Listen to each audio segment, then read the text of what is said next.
How's it going, guys? It is Kyle again, and we are back for the last section of Smart Targeting, the T. So as you guys know, if you haven't watched it already, have a look. I should say pause the video and then have a look at Trudy's vlog to get the general idea of what the T means. Once that is done, come back, unpause, relax, and enjoy.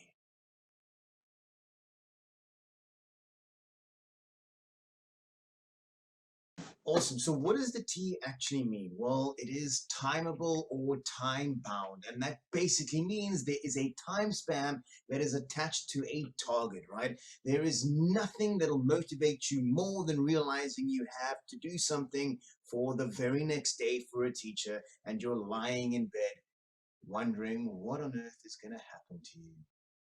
You guaranteed to get that done. So here's the thing, right? If I go, you need to improve your past tense. Now Brady's going to go home and go, well, I'll improve it tomorrow. I'll improve it the next day. I'll improve next month.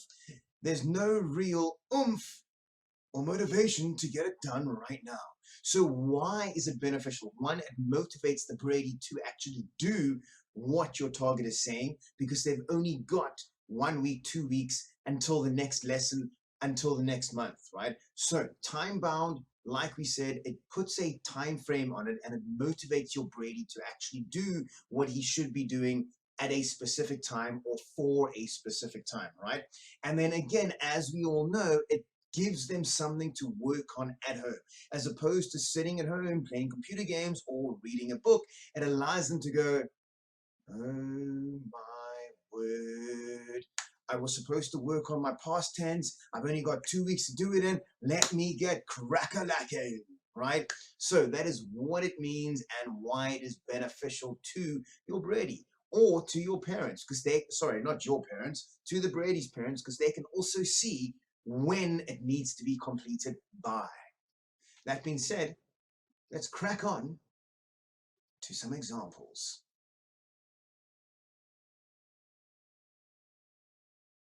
So your examples, this is probably the easiest one to nail your smart targets with, because any target that has a time frame on it is essentially a target, a smart target with the letter T, right? Timeable. So to give you an awesome example straight off the back, little Johnny struggles with these past tense, struggles with his pronunciation of his ED sounds, right?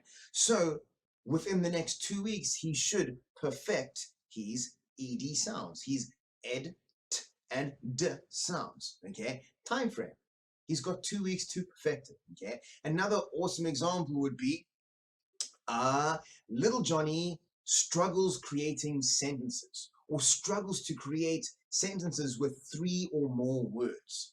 By the next lesson, I want him to be able to create a sentence, one sentence with 3 words. Within the next 2 lessons, I want him to make a sentence with 4 words. Within the next 2 lessons, the next week, the next 3 weeks, I want him to create a sentence with at least 6 words, right? So time frame, he's got X amount of time to get that correct, right? It's relevant to the lesson. It's specific, a sentence.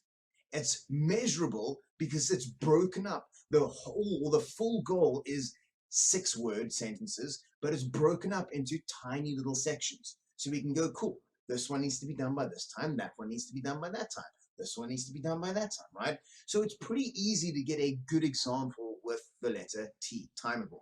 Now, a bad example would just be taking that away. Little Johnny struggled with his ED sounds, or his past tense, his regular past tense, his ed sounds. He should practice the following words. Again, there's no motivation there. Will he practice it that night? Will he practice it next month? Will he practice it within 3 years' time, right? There's no time bound. There's no sort of need to get that done, right? So like I said, the easiest target in the world is just give a time frame. Will he be able to complete it in this time? Yes, he will. Let me put it for that time. 2 weeks, 1 week, 2 weeks, 1 week, 3 weeks, a month, the next lesson, the next 2 lessons, right? And Short and sweet. Let's leave it at that. Peace out, guys.